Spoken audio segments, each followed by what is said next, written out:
Out of all the recipes I've done so far, today's is probably my favorite.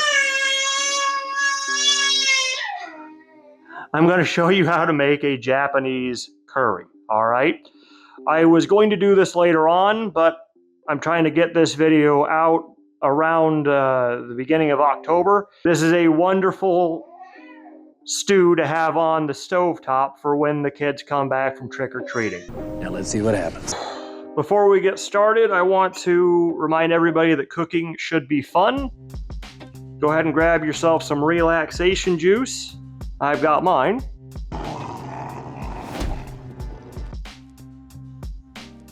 And let's get going. So, if you're at home, let's see, I've made my very own curry powder. I'm going to put a link down below what I did to make this, but if you don't want to go to the extent that I did to make your own powder, I will also put a link to 2 very, very good curry powders for making Japanese curry. I'm pretty sure you can buy them just at Walmart. If not, Amazon definitely has them. But let's get started, okay? So today we're going to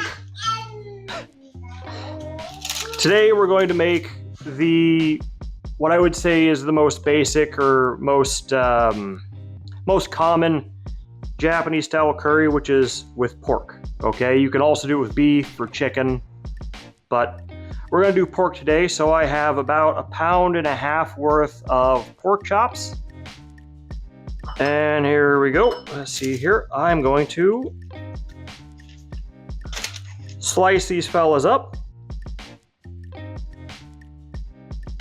And if you're at home and you're wondering how big do you want these pieces of pork to be,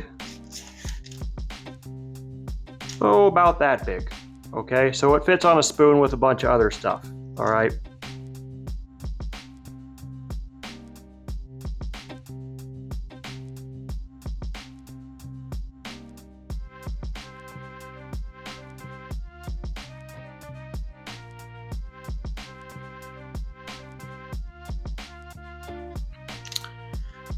Okay, now that we've got all the pork kind of cubed up here, I'm just gonna sprinkle the curry powder on top of this whole thing. Don't be afraid to, there you go, don't be afraid to season these rather liberally. When you fry them in the pan, a lot of this spice is going to cook off of the pork and kind of fuse to the bottom of the pan. So we want to make sure that they get quite a lot of seasoning. Okay. There we go.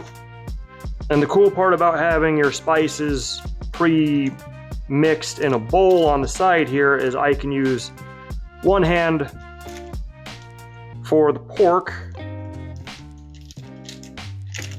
and then one hand for the seasoning, so I don't worry about food poisoning or cross-contamination. It's so simple. There we go. Now that this pork has a bunch of seasoning on it, we're going to set it in the fridge to let all of the seasoning kind of soak into the meat. All right? And magic. Next up, we have our veggies. Traditionally, for the Japanese curry, your main veggies are going to be onion, carrot, and potato. As a matter of fact, if you go to a supermarket in Japan, they will sell these 3 in a pack together because they're so commonly used in Japanese curry. So let's start with our onion. Now, from the curries that I've had before, people tend to slice it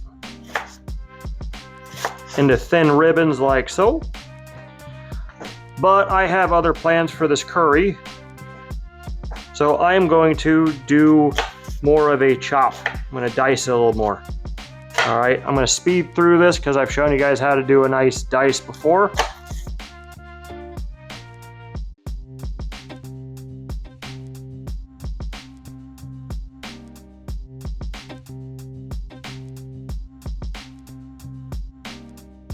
Next, we're going to do our carrots.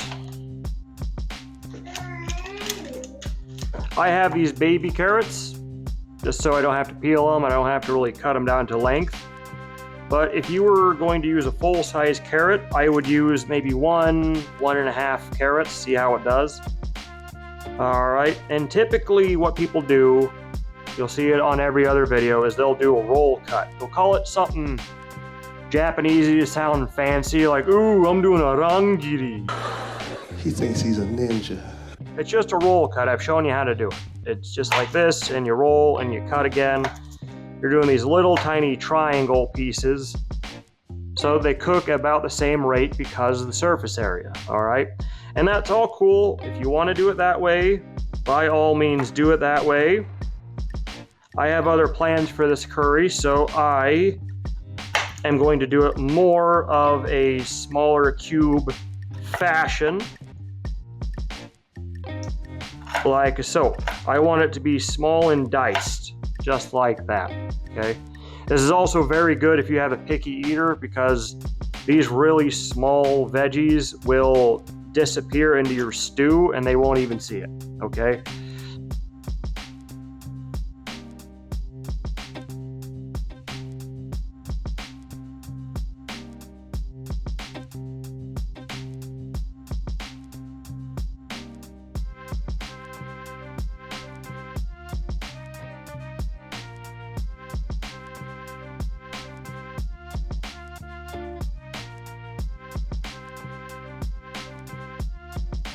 Next up, we have some portobello mushrooms, baby portobellas. Now these are not 100% necessary for curry, so if you're not a mushroom fan, totally leave them out, that's perfectly fine. If you're in Japan, of course, they're not gonna have baby portobellas, probably. They're gonna use shiitake and a few other, was it shimeji mushroom and all those, so experiment with ones you like. And if you don't like them, leave them out, okay? I'm gonna wash these off quick. I just like to add some mushrooms into my recipes to add that little extra umami. That's your one right there. That's your one, baby. Yes, even in this video.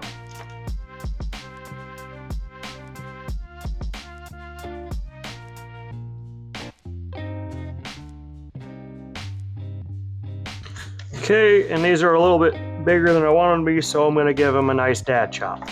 Hassan chop! Gonna put them all in the bowl. And lastly, we have 1 potato. You can totally do 2 if you have a couple small ones. So we're just gonna peel this guy up and chop it all up too.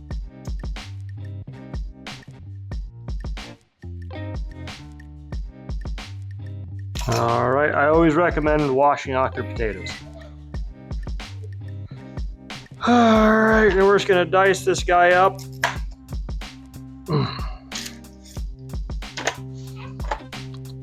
All right, just like the carrots, the most common way you're gonna see this is doing that roll cut style, like that, but I want smaller chunks, so I'm gonna do a little bit more of a cube style cut like I was doing before. I'm gonna speed through it again, that way you don't have to wait.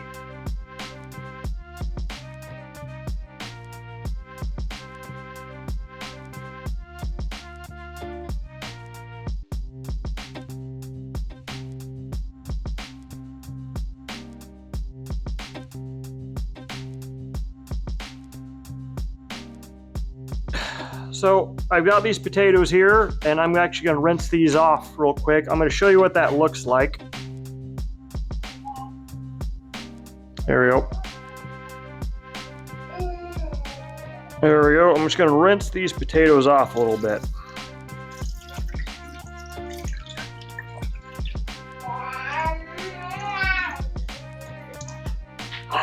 So we're just going to fill it up with water, like so. And hopefully you can see how this water is all cloudy. That is the starch coming off of the potatoes. There we go. This will make the potatoes cook up a little bit more fluffy. I think it's just a more pleasant mouthfeel. There we go. And keep this in mind because we'll do something a lot like this later on when we make some rice, all right? But we're done with all of our prep work. Let's go over to the stove. All right, we're gonna check and see if this thing is hot. Bang. Is it hot? Yes, Tell him it's hot. it's hot. All right, we got our stew pot nice and warm. So we're gonna throw in the pork we did earlier and get that nice and seared and browned.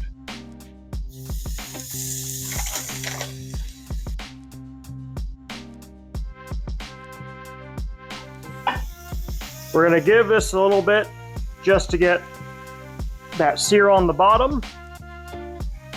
This is gonna do two cool things for our dish. One, it's gonna give us a nice flavor on the meat, good color. But number two, it's also going to excite all these spices.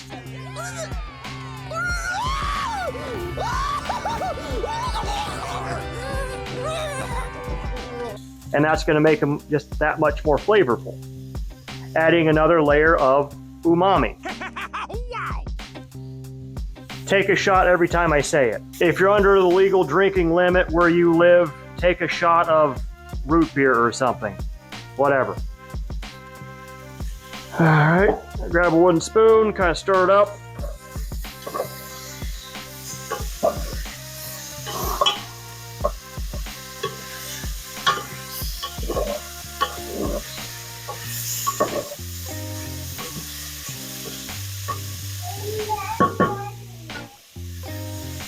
These things are all very small, and we're going at a pretty high heat, so this sear will not take that long.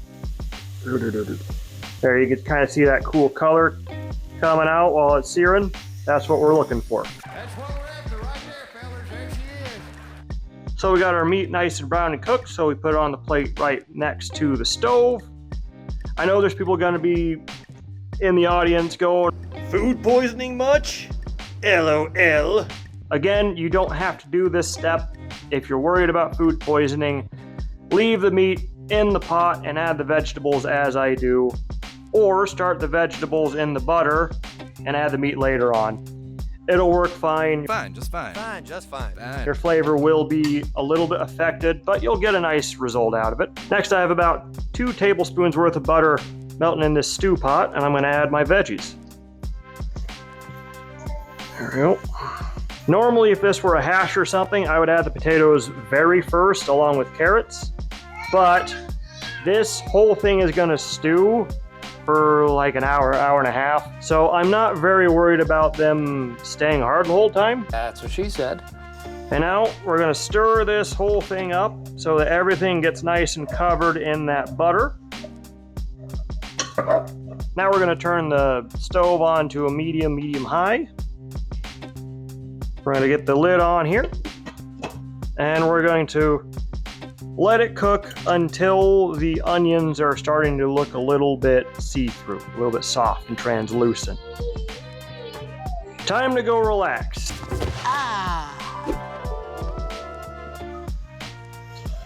Our veggies are starting to look nice and cooked through. Let's see here. I think it's time to add a little bit of salt. There we go. I'm actually going to add quite a bit of salt. I forgot to salt the pork. You stink, loser. So we're going to make up for it with these veggies. But the salt is going to bring out more moisture from the vegetables, and it's going to let us make our roux that much more easily. Okay.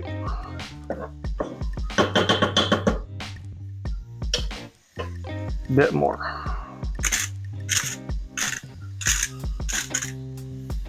It is time to start making our roux. I'm going to take about, I'd say about a tablespoon or so of our mixture. There's a half.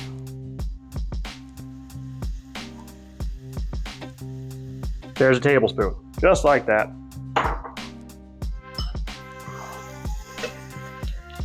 We're gonna kind of move it around on the bottom there, make sure it doesn't burn.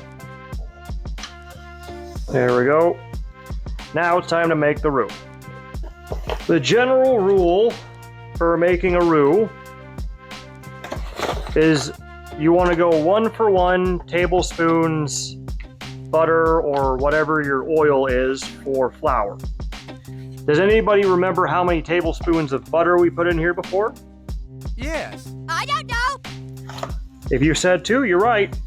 All right. So we're going to put in roughly 2 tablespoons of flour to go along with it. There we go. And I used to get really caught up in the exact nature of flour to butter when making a roux, but my mom gave me some really good advice. Like, you're never going to make the exact same roux each time. You're always going to add a little bit more or a little bit less flour. So I just try to get into the ballpark of it. There we go. And if it's too thin later on, there's stuff we can do to thicken it up. I'm gonna give her a nice stir, and it's gonna get kind of gluey and kind of goopy. And you're gonna think, what have I done? This was looking so good, and now I've botched the whole darn thing. Well, don't worry. There we go. This is the point where you're gonna add a liquid. I just like to use plain water, and then I will add bouillon later once it's soupy. If you have a stock that you prefer, by all means, please use that. I recommend a chicken stock or a mushroom stock, especially with pork. There we go. For beef, you can get away with, like, if you're using beef in your curry, beef stock will work just fine, but of course, do not do that for pork. We're just going to do a little bit each time and stir it in, and you can probably see that it's starting to turn from gluey to a bit more of like a runny paste. And then slowly but surely, as you're stirring it, it's turning more and more into a stew consistency. The further along you go, the more liquid you can add each time and get away with it. If you add a little bit too much liquid and it starts getting clumpy, what I want you to do is I want you to stop the heat, just turn the heat off, move the pan entirely, and then give it a vigorous stirring until it gets smooth again.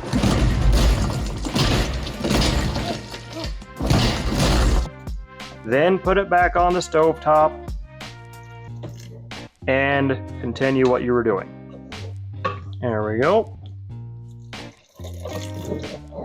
There we go. Now I can just start adding a little bit more. There we go. There we go. I added about a cup of water. There we go. I'm going to stir this all the way through. And now I am reintroducing the pork from earlier. Look at all those juices. An explosion of flavor! Oh yeah. There we go.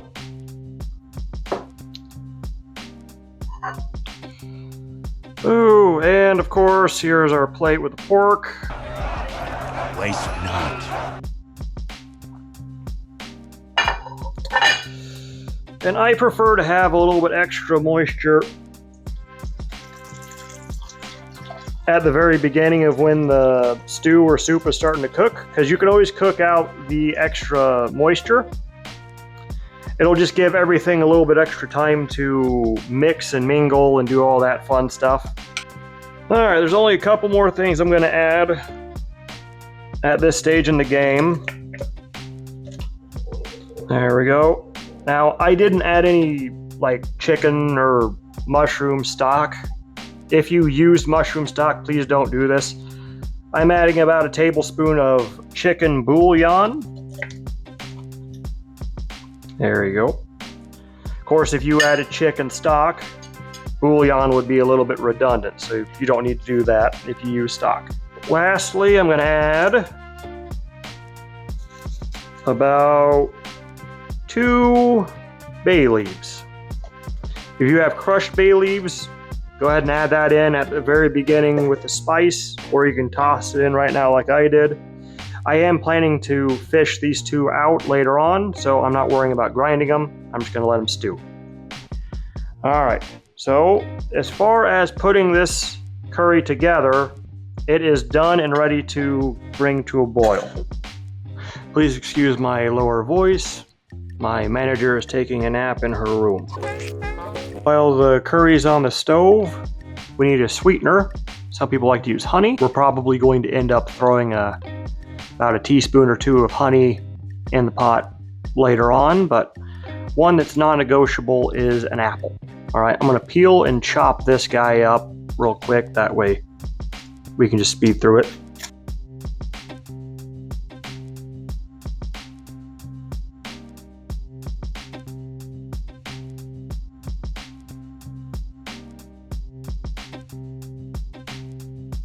There we go. I just gave it a quick dicing. What a lot of people will do is they'll grate the whole apple and toss it in. That works just fine. I don't really want to clean my cheese grater for this. So I just diced up tiny, and it's going to stew long enough that this will melt into my soup anyway. I'll see you over at the stovetop. And into the curry we go. There we go. If you want to skip the grating and chopping step altogether, just buy some organic applesauce. Like, they don't add any sugar to it. And that's the exact same thing, just toss it in there. What a lot of people will do with the apple, for the sake of color, is they'll let oxygen get to the apple and let it turn brown on purpose. I don't care for that, because all it's going to do is make your curry look a little bit darker, and oh my goodness, look at my dark curry, and they're going to brag about it, but who cares about that? If it doesn't give me umami, I don't care.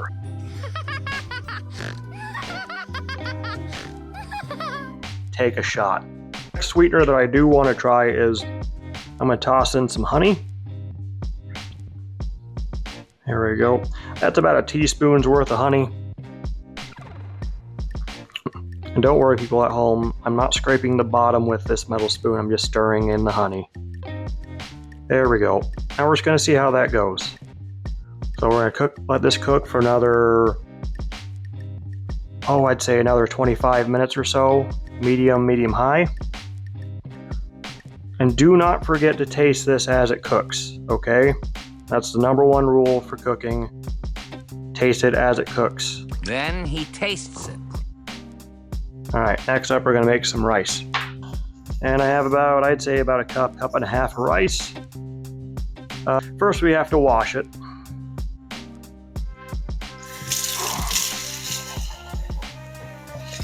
There we go. It's a lot like the potato we did earlier. You see this cloud? It's a lot easier than this one. That's all that gluten that needs to come off of there. There we go. That's how you make rice nice and fluffy. Don't slap me! Now, if you want to get specific with this rice, this is a sticky Asian style rice.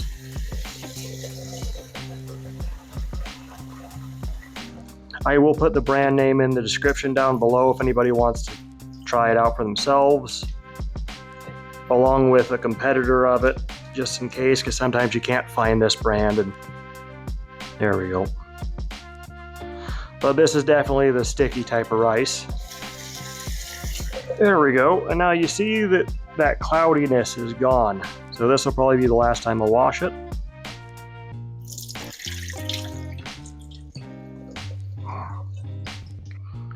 Now we're going to let this cook on high heat until it starts to boil. I'll see you then.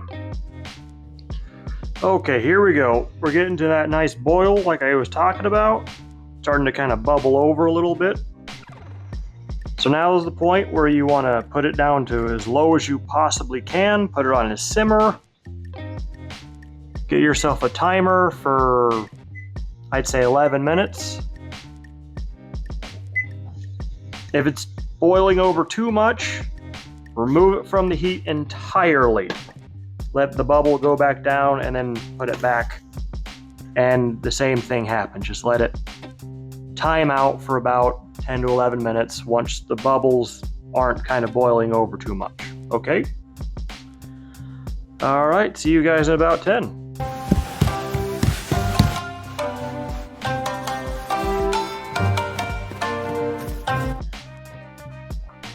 The curry is looking good. It's tasting pretty good so far. Add a little bit of soy sauce, about 2 tablespoons. There we go. Trying to up my umami game. Oh, wow! Another shot, take it. I'm gonna take one more taste.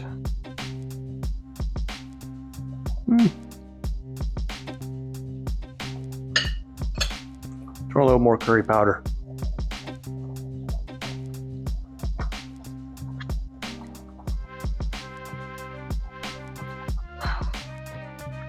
The curry's tasting pretty good. It's been stewing for about, I'd say, an hour and 15 minutes now. The salt is where I want it. The soy sauce definitely helps.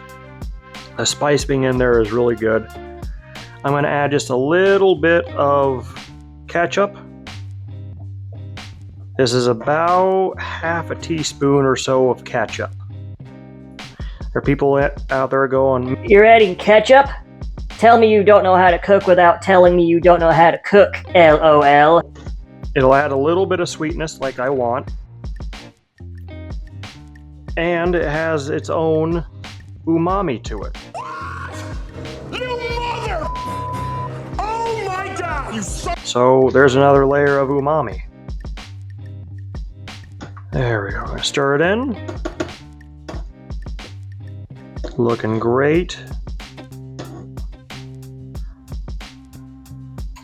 There we go.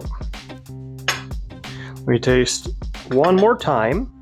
He tastes it and tastes it, then tastes it some more. All right. Now this just needs to cook down. So I'm going to leave the lid off.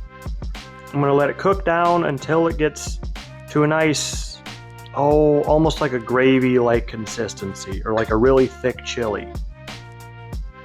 I'm actually pretty cautiously optimistic as to how this is turning out. Let's see how it looks in a bowl.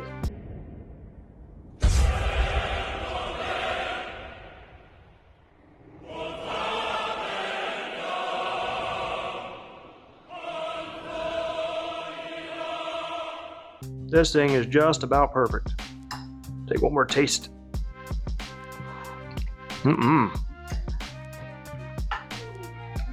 That'll warm you from the inside. And don't be afraid to make your own little adjustments to the recipe. One of my favorite things about this dish is everybody kind of has their own recipe for Japanese curry over there. It's a lot like chili. Something else you can do with curry, besides just eating it out of a bowl, which is perfectly good. Let me introduce everybody to the very first, to my knowledge, curry burger and dog. Yeah. Dad's Cookin is breaking barriers here. Yeah, let's break some rules. People are at home probably thinking, ugh, that's not traditional. Well, you know what? You should probably go to the doctor with how far that stick is shoved up your butt. Okay? This is fun. Let's try it out. Ooh. The dog works. And now let's go for the curry burger. Give that a shot.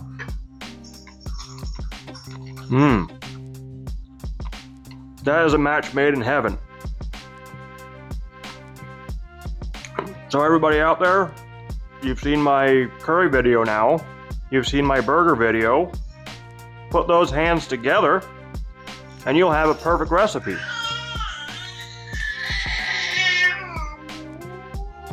That's right. Everybody out there, please try out this curry recipe. Of course, try it on its own and then use it with other stuff. Let me know how it goes. And And please, of course, like, share, and subscribe. That's the cheapest way to support my channel if you want to. You can also buy some merch at the link below. I'll also put it in the video here. Have a nice day, everybody.